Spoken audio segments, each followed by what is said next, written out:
Good afternoon, Dan. Welcome to Conscious Conversations. It's our podcast episode 3. How exciting! Yeah, it's awesome. How you doing? Are you good? You good? Yeah, good. This week's gone fast, huh? Has it for you?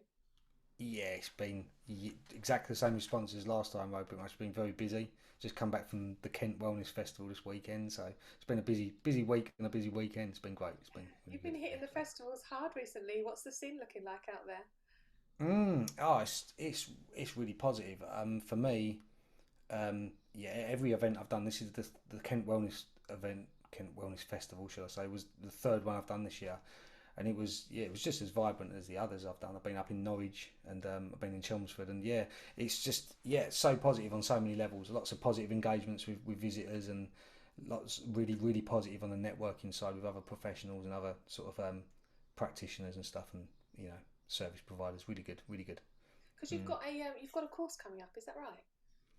I've got 4 week a place to be you introductory mindfulness courses running. They're running from sort of July, um, uh, early July, and I've got also starting in July. I've got an in person 6 week course, which is at the Omcar Sanctuary, which is sort of just down the road from me. It's a new actual physical venue that I'm using for an in-person course, which is really exciting. That's really positive. That's kind of one of the things my heart was yearning for, was actually getting Yeah. some physical space. It was the next thing that was on the business radar as such, and then just by, as I mentioned a minute ago, with the positive interactions and professional sort of networking that's happened at the events, opportunities were coming my way just from talking to people, and it was really good. You know, some people kind of showered me with some kindness and thrown a lot of good stuff my way. You know, so I'm well No. grateful. Yeah, it's also awesome. Yeah. It's so lovely having a physical location for your business. Mm, Certainly for me, I've had multiple physical locations, and now I'm online 100% of the time. But I do miss sometimes that mm. ability to host, and to collectively feel the texture of the group. So I'm delighted. So you've got your in-person course starting in July, and you've also got an online one starting in July. So that's Yeah, handy for those of us that are local, and absolutely. handy for those of us that are not. So Yeah, absolutely. Yeah, trying to have that method of reaching as many people as possible, and yeah. it's with the way the world's changed, one of the biggest things that sort of obviously it's kind of logical and obvious really, but with the way the world has changed and with a lot more people spending more time in front of screens perhaps for their work, for some people the idea of sitting in front of a screen and doing an online session for a relaxation class or a meditation course is not their idea of fun. So I think it's really important to have that opportunity if you can. I think it certainly opens up that avenue of being able to bring your services to people and your coaching to people that maybe otherwise wouldn't be able to tap into it. And I think Yeah, that's for kind of sure. Because important. there's still a big part of the population that has missed that in-person Mm. experience. Yeah, absolutely. Oh, What about you? What's been going on in your world? Obviously, it's not all about me, right? It's not all oh about well. me. I'm excited. I've got Italy booked finally for next year, Cool. and Dalian has been booked. They haven't had any flights on the schedule for Oh, Dalaman for some reason, but they've just been launched. So my Turkey retreat is happening in October, which I'm really oh, excited about, nice, and then lovely. Italy is happening next June. So yeah, just Mm, about to launch them, and awesome. yeah. So there's a few things in the diary. It's nice to kind of be able to plan again, don't you think? Like to be able to put things in place and actually know that they're going to go ahead. So or Well, mostly anyway. So I'm looking forward to that.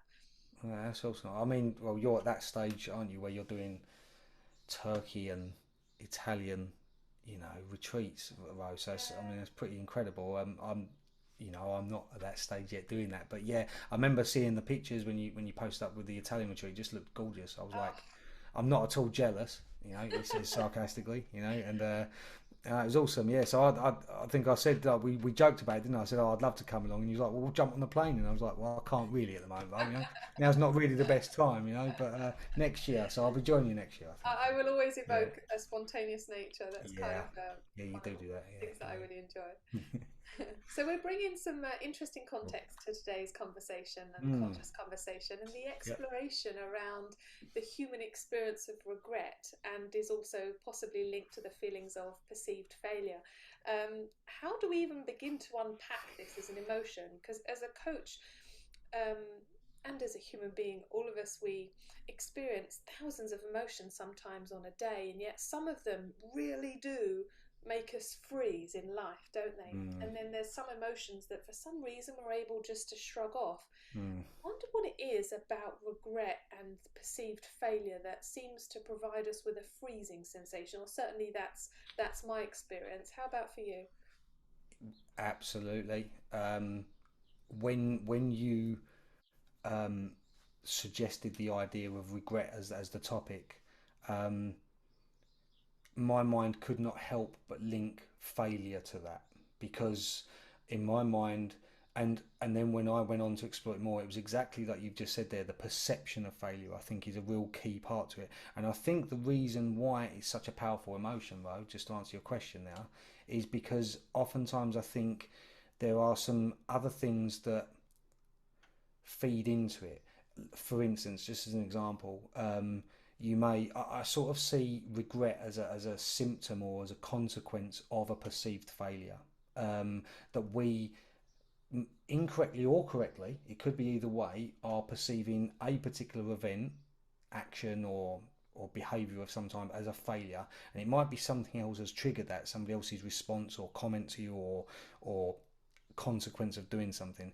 But I think where it's really powerful is where it might link into other emotions such as embarrassment or fear of, that, or perception that you've somehow undermined yourself or undermined somebody else accidentally. You might, because we're talking about regret here, it might not just be centered on you. It could be centered on an action that you perceive you might have caused harm to someone else, of course. So I think it's where, because it's like it becomes like a cluster, and it's very, very, it's got some associated emotions to it. I think it becomes a complex experience. I think, that's where I'm coming from in my sort of thinking around the subject of regret and failure, or perceived failure, should I say. So So, am I hearing the exploration that maybe regret and the perceived failure of something is linked to the destabilization of maybe one of our human values? Because I guess to feel regret or to feel failure means that we already had an ideology in place about how something should have gone, or how somebody should have responded, or how we should have been. And it leads me to the question, well, if regret and failure is the mirror that's opposite to a value that's important to us, is it possible for us to feel regret or failure without another person? Like, if mm, we had never met another human being on the planet and we lived on an island, could we have ever experienced the feeling of regret or failure? Or does the feeling of regret in particular come from somebody else's feedback or experiences about us in that yeah, moment? Do you know what I mean? I do. I I wonder. do I know wonder if exactly. it's curious. Yeah, just really curious. If I'd never met another human being, is it possible for me to ever feel regret? And my instinct is no, Yeah, but I don't know. right. Yeah, that I had the same.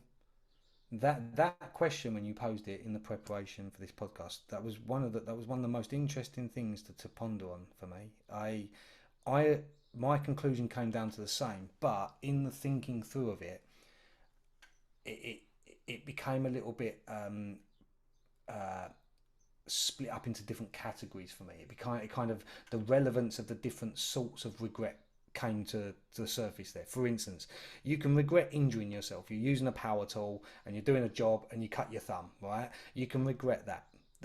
And you can go, oh damn, I've taken a massive chunk out. Now I've got 6 weeks of healing. I can't work. I'm losing money.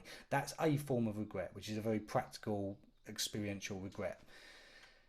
I think if you break it down, that sort of regret, where it's your action against yourself, is not as powerful an emotional experience as it is if there's a regret that's linked in with somebody else's experience and somebody else's, existence has been affected in some way, right? So if you take another example where it's, you say something that really, really hurts someone, really hurts their feelings, or embarrasses them, or undermines them, and you regret that because actually it was a moment of frustration. You was lashing out instead of being mindful about how you was approaching the situation.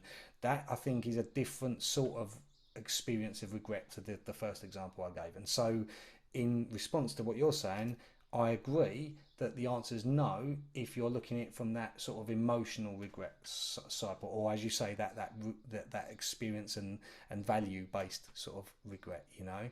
But if you're talking about another type of regret that's like on yourself, it's not quite the same. And I think that there's a relevance there, and I think Yeah. that's where it makes you go yes, no, because yes, you can regret something that's just a straight up mistake, but I think it depends on the context of which that mistake sits, is the power of it, you know, and the relevance of it, if that So makes I sense. think I think that proves. I think that, I guess, adds evidence to the exploration that regret is linked to whether our values have been misunderstood, or whether we have acted or received actions against our values. Because it Mm. sounds like you from your experience, there's a hierarchy of regret. There's a regret on a subtle that doesn't wound, but it's just like a bit of a learning experience. And then Yeah, that's there's exactly regret how I that is thought of it. Is more, it? Yeah, yeah. yeah, More of there's a more learning link wounding. than a yeah, yeah. I'm sorry, I didn't mean to interrupt, but you hit on Yeah. it there. That's exactly that other one is more like a learning experience where you just like a child would trip over a Yes. cable, hit their head, and they go, "I'm not gonna do it again. I'm gonna slow down." That's how what you do is you Yeah. linked him. Yeah, absolutely. But sorry, yeah, continue. Yeah, I don't know. Yeah, yeah. yeah. So that's interesting, because I had that experience with the exploration as well, and you've just validated that. Let's do an exercise now, right now, if you Hmm. wanted to, where we Yeah, oh, just good. Yeah. write down three emotions that we as individuals would link to feelings of regret, if that makes sense. So Yes. if there was the word regret here, what three feelings would you automatically link to it?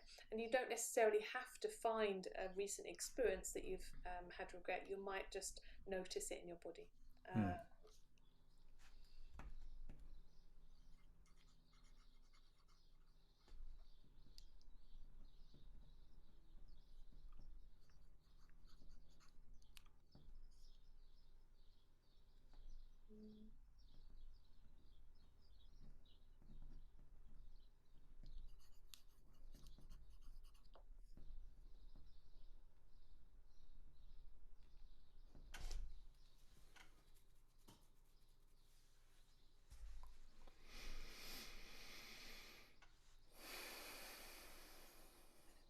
Hmm. Oh, I struggled for that third one then. Did you? It's interesting. Yeah, well, all the words that I was Well, using, it kept linking to the second word, and I was like, oh, what did you come up with? What's your three feelings that you linked to the experience of regret? okay. I think the first one is quite it is the first word that came to mind, but you know when I look at it, it's quite an obvious word. So it may not be technically super, you know, whatever. But it was just sorrow, just quite frankly, just sorrow, you know. So I That's think that interesting, because my yeah. first word was sadness, Oh well, there you go. I which I mean, think mirror, huh? absolutely, of course, yeah. They're just absolutely sit in the same pocket of absolutely. I mean, which quite frankly is linked in with your point, I think, Ro, with the that there in order to feel a sorrow you have to have a point of reference to which judge that by, and what that's where you're coming from the value point of view, isn't it? So to some value, to some outlook, to some belief system, you are judging it to that effective, that's a criteria to which you're judging it on. And so you're it's a, going back to the perceived thing, you are perceiving that action or thing that you've done is at odds with that value, and therefore you feel the sorrow for that. It's like a Have you it's identified your value that sadness has come up? I Is didn't contributing. do that, to be Ah, fair. okay. Because my base one of No. my base values is do no harm.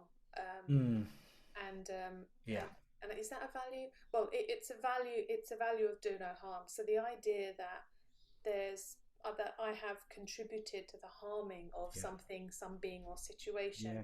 brings up such sadness. So for Yeah. me, regret, sadness completely led me to a value that was And being contradicted by that experience. mm, What's your second one?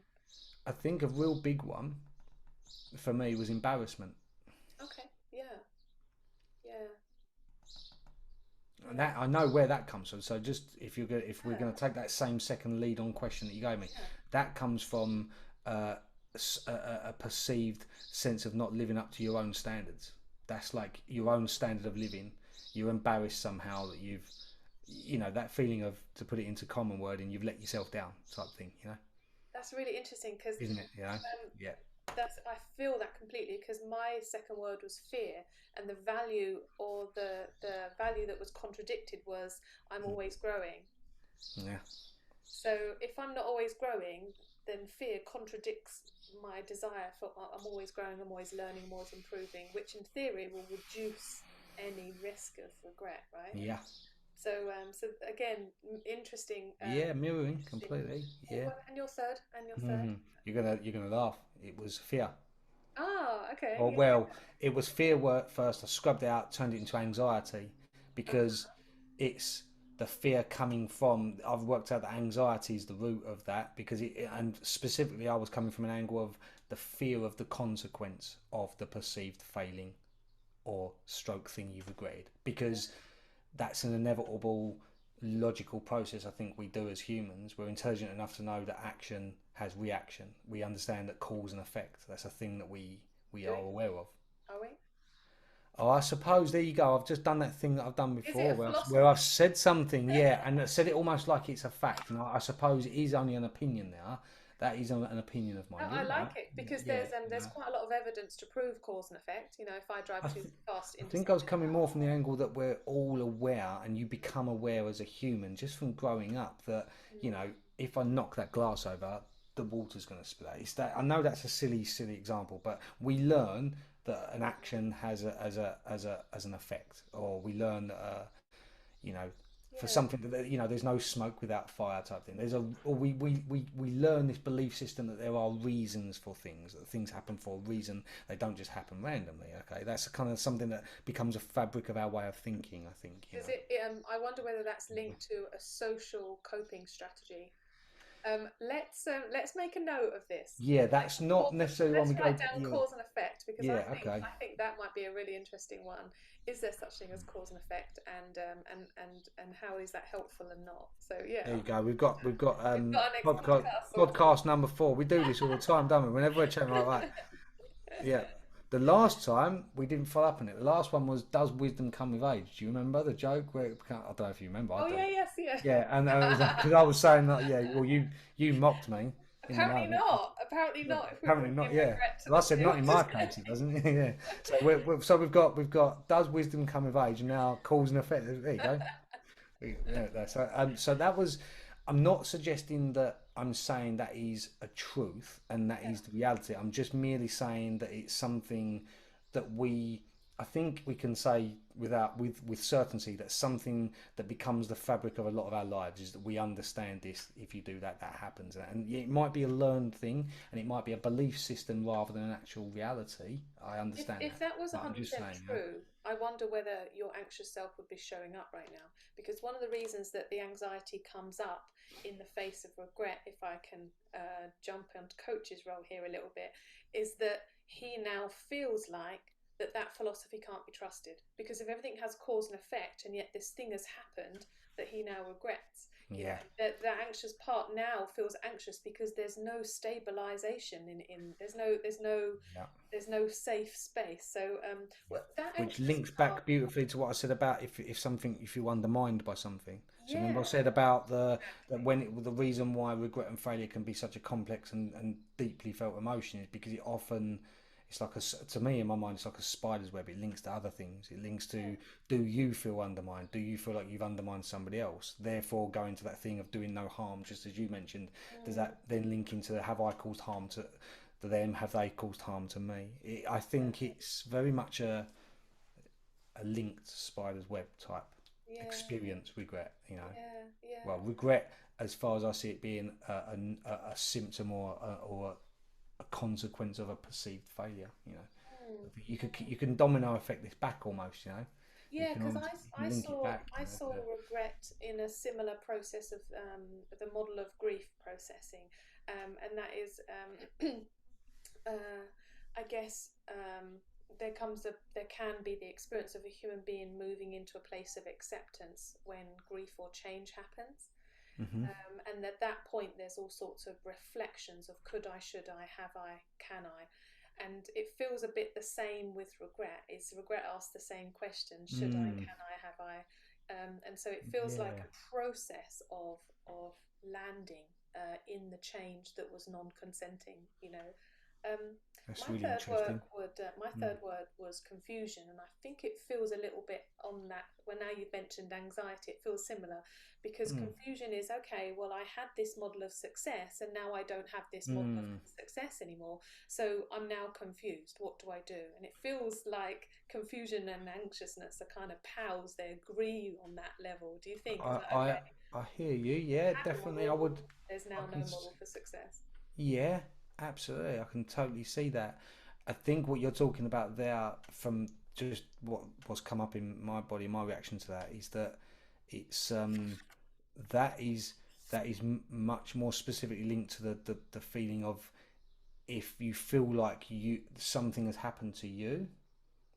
It's a bit different, isn't it? And that kind of goes back to that point about the experience is different depending on the context to which you put regret into, doesn't it? So for instance, your thing there of feeling undermined, or your values, or that belief in what you anchored on, Mm. wouldn't necessarily be the same if it was you being the perpetrator as such, accidentally doing like a lashing out or saying something that you regret because you caused harm. Because in a way, that's in my mind not really to do with your values. Although you might regret the fact that you did that lashing out, so that is linked. That bit is linked to your values.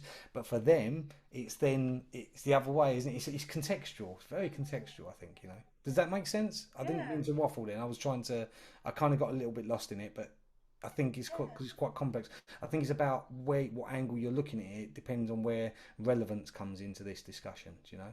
The And I relevance of think what it's emotions are. helpful. And You know. I think some of the biggest gifts of neurolinguistic programming and mindfulness and coaching is that we get to explore the meanings of some of these things, because I think sometimes as humans we can have big emotional experiences and we either add a story to them, Hmm. or we completely disassociate and we don't even die into them, or we add a positivity filter to try and make it go away. Um, I did a little bit of research, and the word regret apparently has an origin in a Germanic word meaning Oh, does it? to greet or re-greet. Oh, And okay, as makes a sense. Yeah. trauma coach, this kind of links me into, okay, well, regret kind of forces me to re-greet my boundaries, have whether they've been crossed or whether they've been affirmed. Regret forces me to re-greet my values, whether they've been followed or contradicted. Hmm. To regret, it means to re-greet my blind spots. Well, what was I not aware of? That's interesting. And it also brings me into also like regret. It does force me to re-greet my desires, but it also does force Hmm. me to re-greet my trauma. Hmm. And so I really kind of found that interesting because That is regret really felt interesting. so permanent as a word, but to Hmm. re-greet feels like that there's space for more, that there's space for something new to grow from that difficult place. Does that make sense? Yeah, I So understand. Yeah, for yeah. me anyway, I'm going to practice changing the word regret to re-greet so Hmm. it can add a mirror of, okay, well, what is this showing me? Hmm. Where are my blind spots? Where are my values? Where It's are my really boundaries? interesting. Where is my trauma showing up in the re-greeting that's Yeah. happening? I can And also, understand why your mind has gone to the trauma informed angle there as well, because it's absolutely, and I can see what you mean by the fact that that's opened up an opportunity for almost a positive spin on it. It's actually, there's room in there for, as one of the things that we're probably going to get onto is what can you take from the experience of regret or regretting, if we're going to use your yeah, you know yeah. and So this really interesting, Ro. Sorry, you feel like I feel like I've broken your flow. no, Now no, go on. you're You was in good. the middle. You Yeah, sure? go, jump in.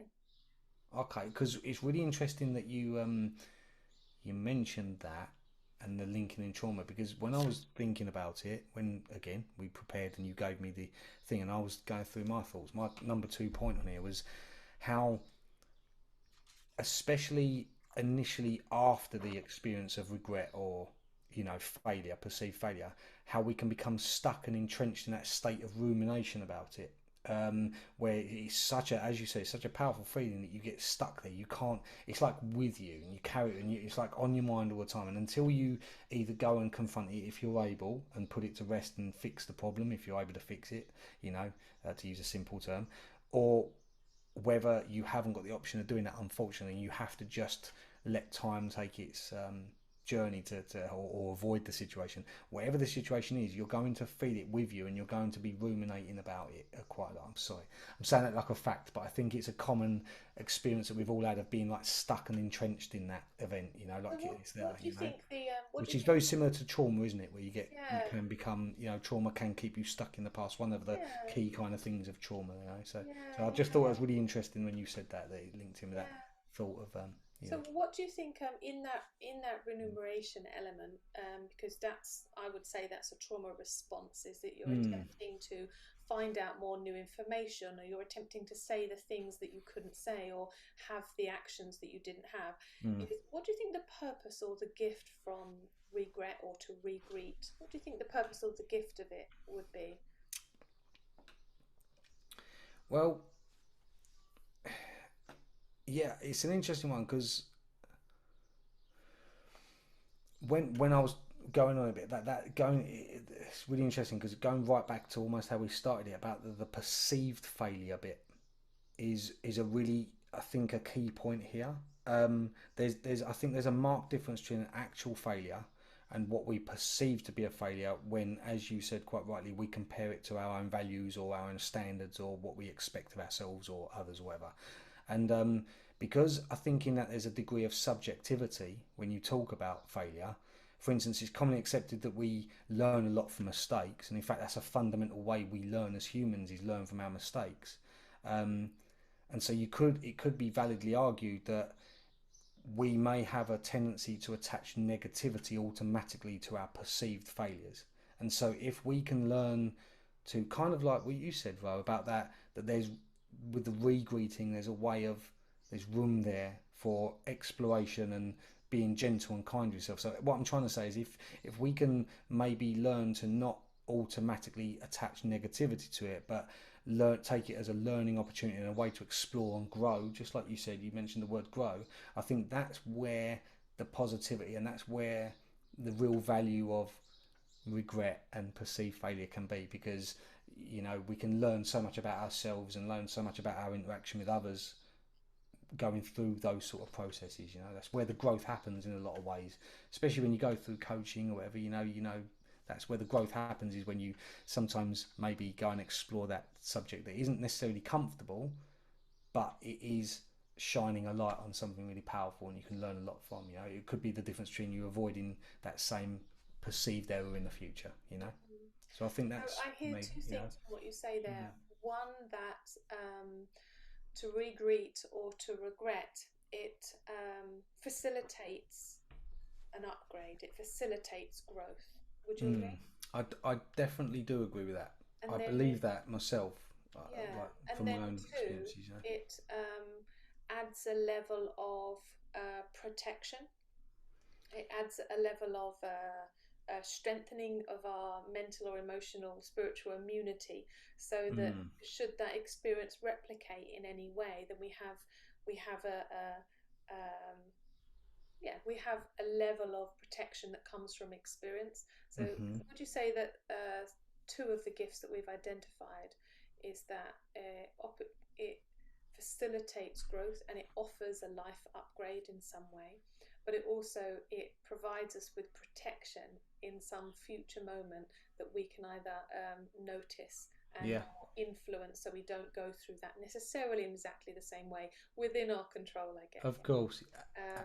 Would I? And Yeah, yeah, and I do agree with that yeah, and the reason why I agree with that is because I see it as that learning process as you say, if we learn to change the way we look at that, it's not comfortable, but if you can go, okay, I'm going to learn from this. It's effectively, in my mind, that's a step towards building your wisdom. The classic sense of wisdom being going back, funnily, humorously, to does wisdom come with age? It's kind of linked in with that, isn't it? Other time will be scratch record, but it kind of is that. And it's that thing of, so yes, do I think it has the potential to give us protection in the future? Yes, because it might be the difference between how we process and respond to something in the future. It might actually be the key to actually not even falling into the same perceived failure, isn't it? Avoiding it, because you can see it happen before it happens, right? So, as an example. yeah, As Yeah, one because example of many, isn't there? You know, but yeah, I agree. Because to regret forces you to re-greet your trauma.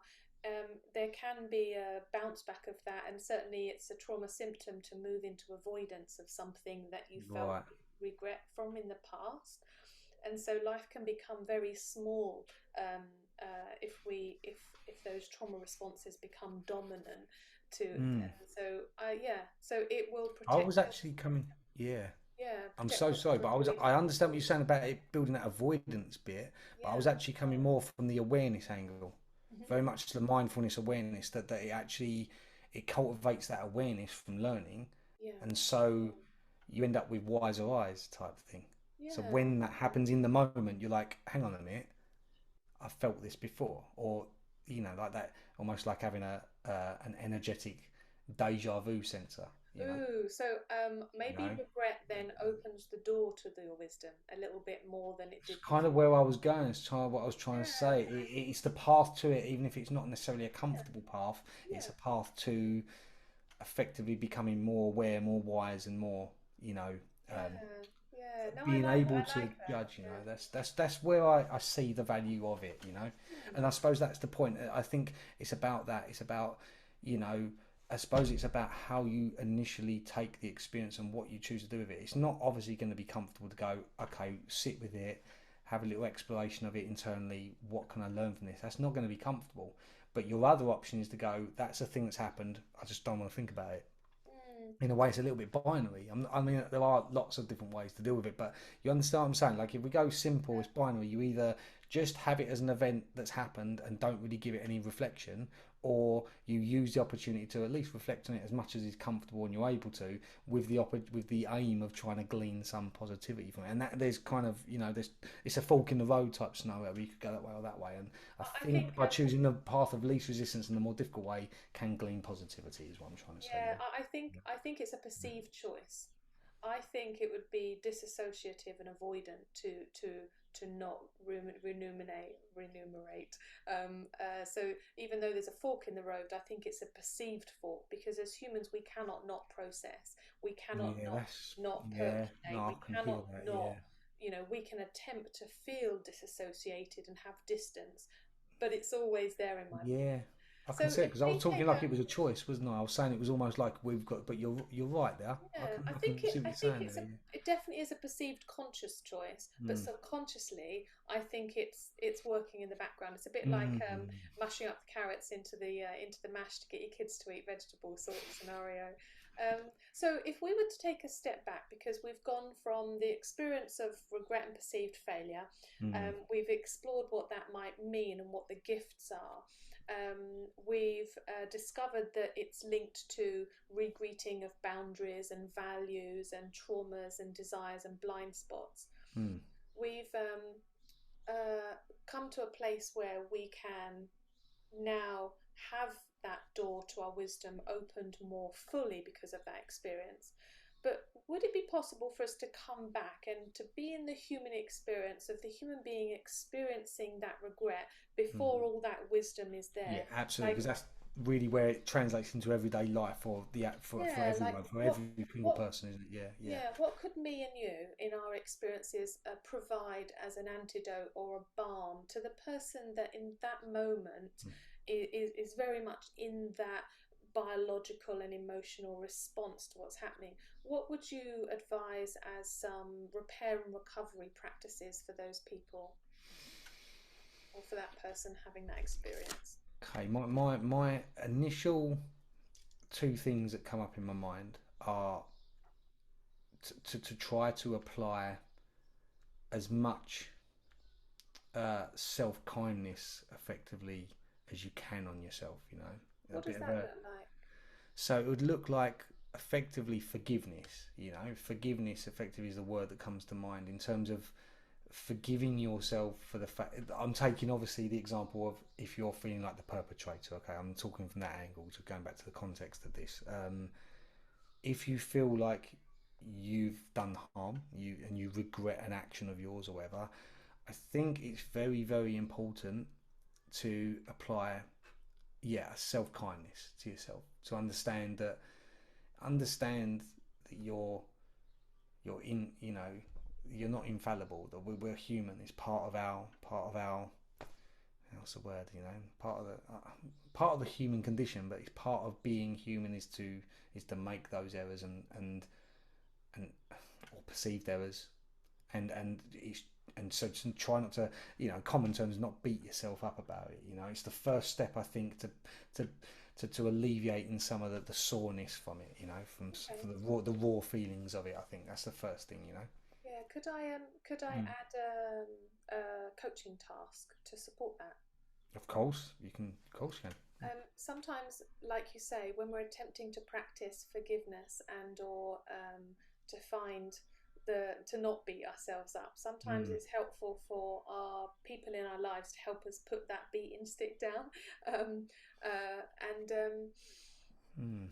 For me, there's an inclination here that I would want to actively go and find a person in my life that knows me, that loves me, that I trust, to give me some feedback on something at one point that I did really well. Mm. And I think maybe in that moment when there's deep feelings of regret or failure, I wouldn't be able to hear, oh my goodness, you've changed someone's life. I wouldn't be able to hear that level of praise, but I Yeah. would be able to hear, do you know what? That time when you really helped your niece smile after she fell over in the park, that really made her giggle, and you did that really well as an auntie. Mm. Do you know what I mean? So I'm just Mm. wondering whether to practice that forgiveness, Yeah. it would be helpful to go external, and external to our friends and our family, and just ask them to reassure us about something. Tell me Yeah. something that I'm good at. Oh my Yeah. goodness, that pie that you made last week was delicious, or Mm. that time you really So positive. supported me. Would you think that that would go nice together? I do, and Yeah. and and I do. Yeah, just I do. I think that's right, and it's actually really interesting because I think it's really good that you verbalised that and actually suggested that, because it's something that maybe I know for a fact that even I wouldn't necessarily think of doing that. It's not something that we do enough, is it? Is ask for, and Mm-hmm. that, Oh, you're yeah, not we really tend asking to for do it. praise. You're asking for support. There's a difference, Yeah, isn't it? You're not asking yeah. to have your pat back. You're asking for support when you need it. There's a marked difference there. Yeah, because the thing is You know. about those regretful experience is that the brain deletes anything else good that's ever happened, Yeah. and it deletes anything good that you may have been part of, because it's so heightened in that moment. And so because the brain Yeah. and the body is so activated in that negative, uncomfortable response, it's helpful to also ask the mind to go and gather balancing evidence, Yeah. and that way we'll be able to find the process of feeling a bit steadier. And I Yeah. guess that's the key, isn't it? Is Yeah. that we're having this activation of regret. We have all this evidence on the inside as to why that Yeah. needs to be there. And so there could be a lovely antidote and balm for humans having this experience to when they're ready anyway, lean in to, or even write down a few things that they're proud of that they've done in their Yeah. life, however small or however big. Oh, So, I so agree. that's That's really one. a practical way to counter that thing I was saying about it becoming a Yeah, really complex emotion. You were saying there about that you're going to have all this internal evidence, as you say, which is yeah, effectively what you're talking about. Is like a story being told to yourself. It's gonna draw on all the other times when maybe it was a similar thing. You've done something when you were 16, it was like that, and then you did it when you was yeah, 20, and you're gonna go back, and your brain's gonna go link, link, link, link, link, because it's an yeah, excellent data retrieval device, and it's gonna go boom, exactly. boom, boom like that, and then you're not gonna have this balanced view. You're gonna have this, which goes back to the thing I said about there's a lot of subjectivity in it, and that links in with the fact that we tell ourselves stories. So to balance that in that really practical way I think there's a lot of power in that. I think there's a lot of Yeah, power in yeah. that. Even Yeah. and it doesn't matter how small, right? Because like you said, the Yeah. brain just retrieves information. And if you can remember that time where you picked up a snail off of a road and you put it to the side, like that will help your brain link to Mm. something else that you did that was Yeah. considered good, and it will link and Yeah. it will balance things out. Um, is there any other Yeah. antidotes or emotional balm that you think would be helpful for a person having this experience? I th- I think I think there can be a natural instinct to want to try to fix it, to try to fix it in some way.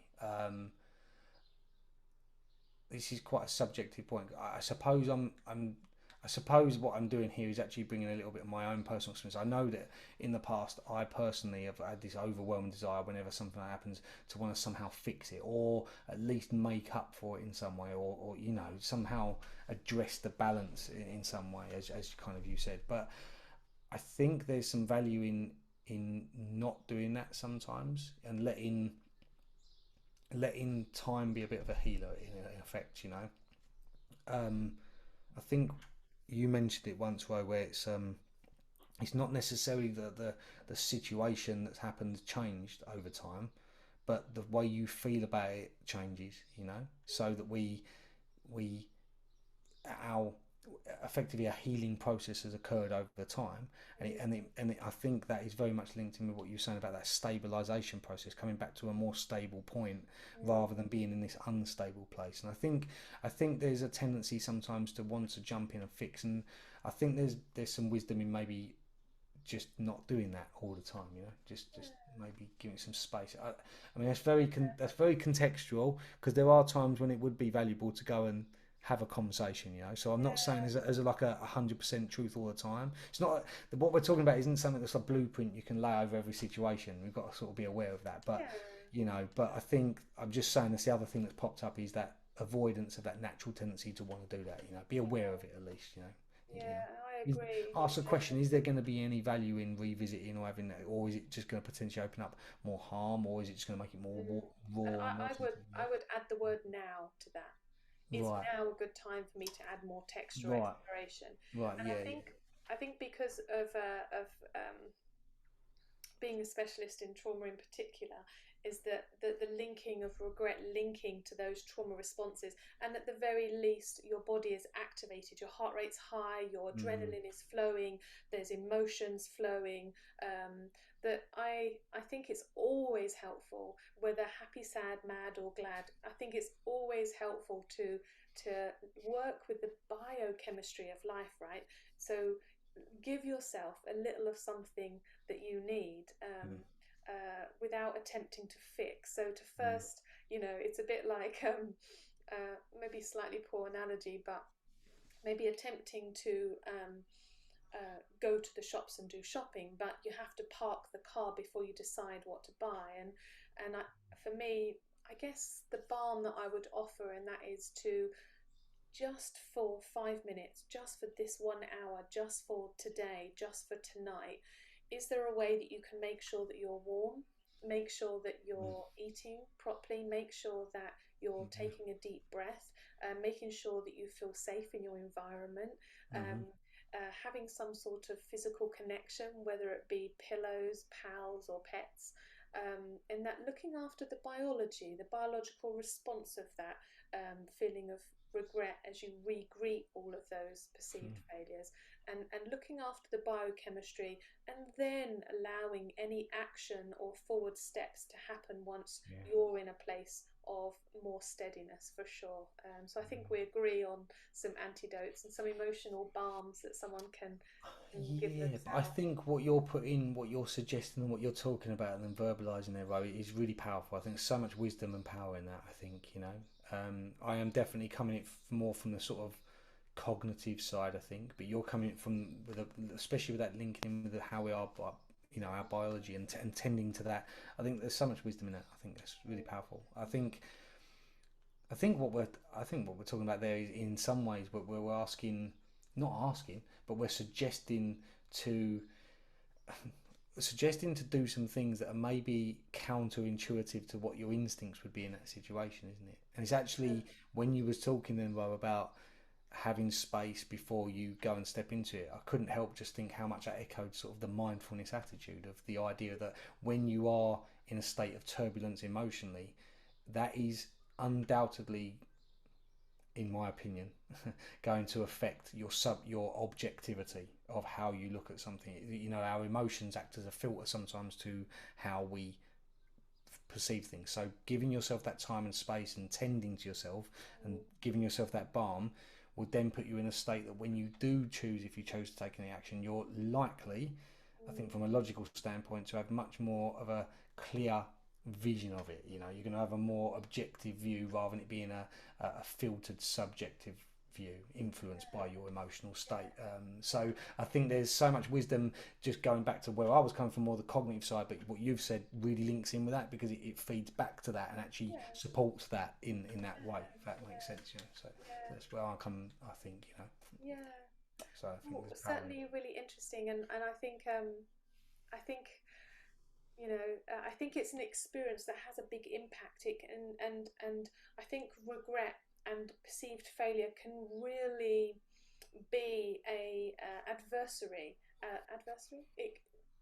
an advocate for the change that we wanted to put in place but Right, maybe yeah. didn't realise, and or so I really see the regret full of purpose and full of gift. Um, Yeah.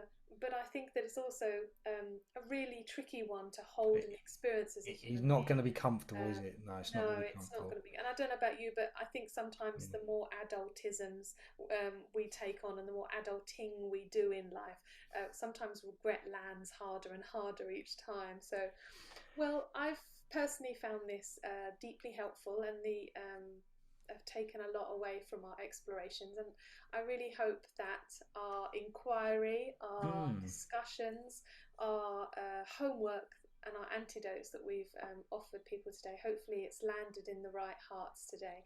I Um, hope so too. Yeah, I yeah. hope so. Yeah. Oh, can I We never share pretend to with be you? experts, do we? We simply discuss things like we would, and we're just simply talking around it. And that's Yeah, I think that's the beauty of this. I think is that yeah, is that other people will be just listening to this conversation like you listen to any conversation and go, oh, okay, well that's interesting. That I can bring this wisdom. Everyone's going to have their own wisdom and knowledge to bring to this yeah, conversation, this idea. And so I think it's really important that people take what we say and just apply it to that with their own wisdom, and what yeah. they and what works for them, what they found works for them. I think that's really Mhm. important, Absolutely. Yeah. Um, can I offer a quote to finish our Oh yeah, discussion go for it. Yeah, today? cool. It's really beautiful. The imagery is there's a child sitting next to a rabbit on a branch, and Cool. the quote is, "How strange that the grass is all that remains standing after the storm," said the little boy. "Sometimes being soft is strong," said the rabbit. And there's this lovely idea that to be soft as a human in the process of experiencing human emotions is just as valid as being strong and resilient. Mm, So I think yeah. that would be my biggest offering today Yeah. is to remember that softness creates space, Hmm. and strength is also appropriate, but softness has its gifts too. So Yes. Yeah. It's lovely. any ending statements from you, my dear? No, I don't think I've got anything. No. I think we should end on that because that's a lovely way to Yeah. finish it. I think. Don't Well, want thank to you. wreck it with any of my nonsense. So No, well, thank you for sharing. that's awesome. I've really enjoyed it, Yeah. Thank you as well. It's awesome. I Great chat. hope those that have listened have found it interesting. Please feel free Mm. to share, comment, send me and Dan some Yeah. questions or reflections. We'd love to hear from you. We would. And We're yearning for that, aren't we? We're yearning for that, yeah, like the lid we pop off, and there to be more like exploration, because there's a whole world, isn't it? Each one of these is like a whole world, and there's yeah, so much. We often discuss afterwards, don't we? That there's that we could have gone there and we could have gone there, and yeah. obviously we were choosing to do it in 40 minutes or an hour, right? We're not. And So, that's the beauty of it, is that may our inquiries lead to inquiries that lead to inquiries. yeah, absolutely. Yeah. That's the whole Well, purpose. Is you never stop learning, right? So no. Well, thank you for being here, and thanks everyone for listening. Reach out, yeah. share. We want to hear from you. We care about your opinion, and we look forward to speaking to you again. So for now, Conscious Conversation, episode 4. Well done. So See you soon. episode 3. Is it Episode. really This is episode episode 3? 3. Goodness, and what we'll do in the future. All right. Well, we'll say goodbye. Cool.